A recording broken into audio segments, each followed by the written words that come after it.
Premier problème sur la puissance.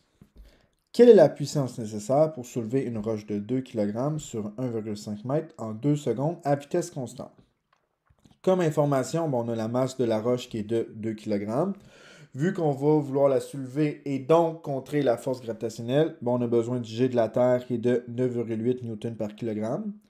Ensuite, vu que justement on le soulève, c'est un mouvement qui est vertical, donc on va faire un déplacement en Y de 1,5 m.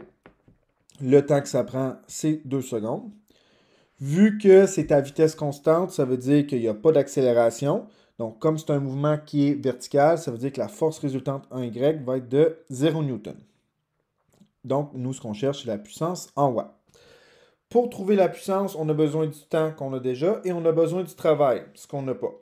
Et pour trouver le travail, on a besoin du déplacement qu'on a, mais on a aussi besoin de la force qu'on n'a pas. Donc, on va commencer par là.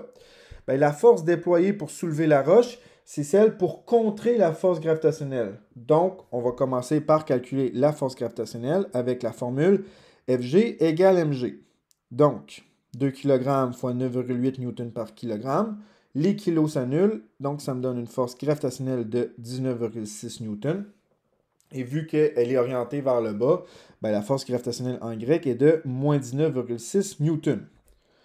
Puisqu'on veut la contrer, cette force gravitationnelle-là, la force qu'on déploie va être de signe contraire, donc 19,6 N vers le haut.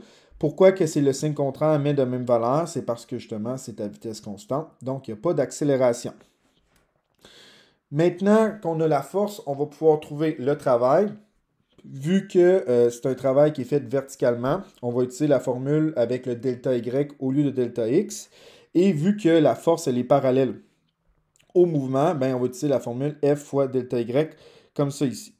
Donc, on remplace 19,6 N fois 1,5 m. Donc, des newtons fois des mètres, ça donne des joules, soit 29,4 joules. Et là, vu qu'on a le travail et le temps, on va pouvoir calculer la puissance avec la formule P est égal à W sur delta T. On remplace avec les unités de mesure. Donc là, on fait 29,4 joules divisé par 2 secondes, ce qui me donne une puissance de 14,7 watts.